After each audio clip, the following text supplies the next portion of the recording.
제 9계명이 요구한 것과 금지한 것, 이런 제목으로 하나님의 말씀을 증거하겠습니다. 거짓말하는 사람은 다른 사람의 인격을 파괴할 뿐만 아니라 자기 자신의 인격을 파괴합니다. 또한 자신이 속한 공동체를 파괴합니다. 이 사실을 잘 아는 사탄은 계속해서 각 개인과 공동체 속에 거짓말을 집어넣기 위해 안간힘을 쓰고 있습니다. 거짓이 역사하는 곳에는 언제나 분열과 파괴가 있습니다. 거짓을 통해 서로에 대한 불신과 갈등을 조장하여 멀쩡한 사람까지 이상한 사람으로 만들 수 있습니다. 거짓말은 사람과의 관계 속에 불화와 갈등을 일으키는 불씨인 것입니다. 그런데 성도들이 거짓말을 하지 말아야 되는 보다 더 중요한 이유가 있습니다. 그것은 하나님 때문입니다. 하나님을 예배하고 섬기는 성도가 하나님의 성품을 담는 일은 너무도 당연한 일입니다. 성도가 하나님의 성품을 자신의 삶 가운데 반사하여 드러내는 일은 하나님께 영광 돌리는 일이요 간접적으로 복음을 전하는 일입니다. 하나님의 성품 중에서 가장 중요한 성품을 꼽으라면 그것은 진실하신, 곧 거짓이 없으신 성품일 것입니다. 디도서 1장 12절에 이 영생은 거짓이 없으신 하나님이 영원전부터 약속하신 것인데 라고 말씀합니다. 예수님을 믿음으로 영생 얻는다는 말씀이 참말이라는 것이고, 예수님을 믿음으로 영생 얻는 것은 하나님께서 영원전부터 약속하신 진리라는 것입니다. 왜냐하면 하나님은 거짓말을 하실 수가 없는 분이기 때문에 그러는 것이죠. 민수기 10장 9절에 하나님은 사람이 아니시니 거짓말을 하지 않으시고 인생이 아니시니 후회가 없으시도다. 어찌 그 말씀하신 말을 행하지 않으시며 하신 말씀을 실행하지 않으시랴. 그런데 만일 하나님이 거짓말쟁이시라면 우리의 구원도 거짓이요, 영생도 거짓이요, 천국도 거짓이요, 성경도 거짓일 것입니다. 우리는 전부 다 거짓말하는데 1등 선수가 되어야 할 것입니다. 우리는 맨날 속이고 거짓말하는 데서 인생의 보람과 희열을 느껴야 될 것입니다. 신천지는 누군가를 포교하기 위해 거짓말을 하라고 가르칩니다. 성경의 가르침을 왜곡해서 거짓말에 대한 죄의식조차도 없애버리고 있습니다. 그러나 하나님은 절대로 그런 분이 아니시죠. 정의롭고 진실하시고 거룩하시고 거짓 없으시고 바른 분이십니다. 신명기 32장 4절에 그가 하신 일이 완전하고 그의 모든 길이 정의롭고 진실하고 거짓이 없으신 하나님이시니 공의로우시고 바르시도다. 그렇다면 거짓을 따라가는 사람들의 종착지는 어디일까요? 그들은 거짓의 아비인 마귀의 자녀이기 때문에 거짓을 잘하고 거짓을 좋아하고 거짓으로 행동합니다. 거짓의 아비인 마귀의 최후는 지옥이기 때문에 거짓을 좋아하고 거짓을 따르는 자는 그 마귀의 아비가 들어가는 그 지옥으로 떨어지는 것이죠.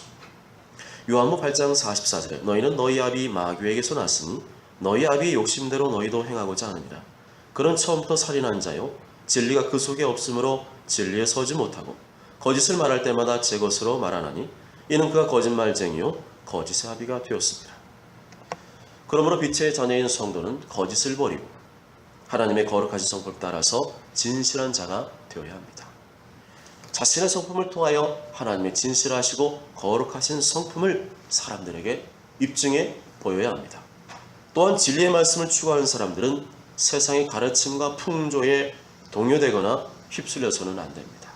현대인들은 진리를 절대적인 것이 아니라 상대적인 것으로 간주하는 경향이 있습니다. 진리가 내 안에도 있고 네 안에도 있다. 이 시대는 자기 자신이 진리의 기준입니다. 누가 뭐라고 해도 자기만의 생각대로 살아갑니다. 너는 너의 시대로 살아가면 되고 나는 나의 시대로 살아가면 된다. 그러니까 너의 말도 진리일 수 있고 나의 말도 진리일 수 있으니 서로 인정하며 살아가자. 논리적으로나 그냥 듣기는 굉장히 좋고 편하죠. 그러나 성경은 그렇게 말씀하지 않습니다. 성경에는 비논리적인 말씀들이 많이 있습니다. 모든 것을 논리적으로 설명할 수 없고 단순히 믿고 받아야 되는 말씀들이 아주 많습니다. 성경은 논리를 위해 주신 말씀이 아니라 신앙적이고 영적인 말씀을 주셨기 때문에 인간의 논리로는 풀어내지 못하는 말씀들이 상당히 많이 있습니다. 성경은 하나님의 말씀이요 절대의 진리입니다. 내가 이해가 되면 하고 이해가 안 되면 안 하는 것이 아니죠. 그렇게 해도 되고 안 해도 되는 문제가 아닙니다. 하나님께 피조된 인간이라면 마땅히 나를 창조하신 그 하나님의 명령에 순종하고 따라야 되는 것입니다. 또한 거짓 증거하지 말라는 말은 다른 사람의 명예를 소중하게 여기라는 것입니다. 우리는 내 이웃에 대하여 거짓 증거하지 말라, 그 말씀 속에서 이웃에 대해서 거짓말을 함으로써 파생되는 결과를 유추해 볼 수 있습니다. 뭐냐면 내가 거짓말을 하면 다른 사람의 이름과 명예가 손상되거나 실추될 수 있다는 것이죠. 내 하나님 여호와 이름을 망령되게 부르지 말라는 이 제3계명은 하나님의 이름과 명예를 보호하는 것과 관련된 계명이라면, 제9계명은 다른 사람의 이름과 명예를 보호하는 것과 관련되어 있는 계명입니다. 우리는 자신의 명예도 소중히 여겨야 되지만 다른 사람의 명예를 보호하고 지키는 데 최선을 다해야 됩니다. 다른 사람의 명예를 보호하는 최선이란 사실은 거짓을 말하지 않고 항상 진실만을 말하면 그 사람의 명예를 보호해 줄 수 있습니다. 그러나 언제나 다른 사람의 명예가 앞서서는 안 되겠죠. 하나님의 말씀과 또 진실을 지키기 위한 일이라면 누군가의 명예에 해가 된다고 하더라도 참된 말을 해야 됩니다. 하나님보다도 다른 사람의 시선이나 판단을 두려워한 나머지 인간관계를 지킨다는 이유로 거짓말이나 잘못된 생각도 옳다고 동조하거나 말해서는 안 되겠죠. 그렇게 하면 사람은 얻을 수 있을지 모르지만 하나님 앞에서는 거짓의 죄를 짓게 됩니다. 누군가 거짓말을 자꾸 하는 사람이 있다면 그것은 사실과 다르다고 지적하고 책망을 해 주어서 무죄한 자의 명예가 훼손되는 일이 없도록 막아야 됩니다. 내가 상처받고 손해본 일보다 더 중요한 것은 하나님의 이름과 명예가 손상되는 일이고, 죄가 없는 다른 사람의 이름과 명예가 손상되는 일입니다. 하나님의 백성들은 언제나 진리의 편에 서야 됩니다.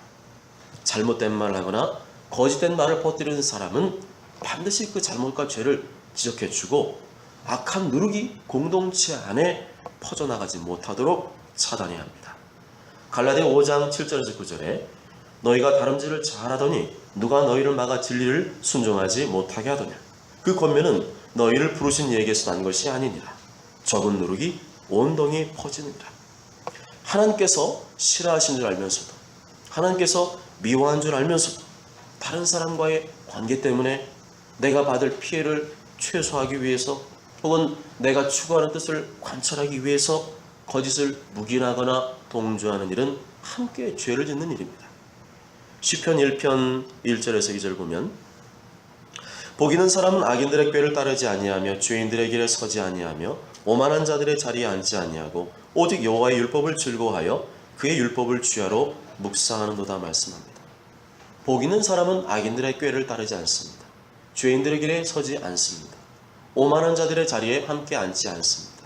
복 있는 사람은 오직 하나님의 말씀을 즐거워하여 주야로 묵상합니다. 말씀이 지지하지 않는 길에는 결코 함께하지 않습니다.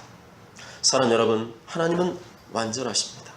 그의 모든 일이 정의롭고 진실하고 거짓이 없고 공의로우시고 바르십니다. 그래서 하나님의 자녀 옆에 가면 하나님의 냄새가 나야 됩니다. 성경의 냄새가 나야 됩니다. 사랑과 거룩의 냄새가 나야 됩니다. 그런데 나에게서 죄악의 냄새, 거짓의 냄새, 독한 냄새, 마귀의 냄새가 난다면 그건 큰일이죠. 그리고 그런 사람을 보고도 훈계하거나 책망하지 않고 수수방관하거나 동조하는 일 역시 함께 망하는 길로 가는 것입니다. 우리 교회는 그런 분이 한 분도 없을 것이고 앞으로도 없으리라 믿습니다. 모쪼록 여러분 모두가 하나님의 말씀을 따라 거짓 없이 정직한 삶을 사심으로 하나님의 이름과 명예, 다른 사람과 이름과 명예를 존중하는 복 있는 삶을 사시길 주님의 이름으로 축복합니다.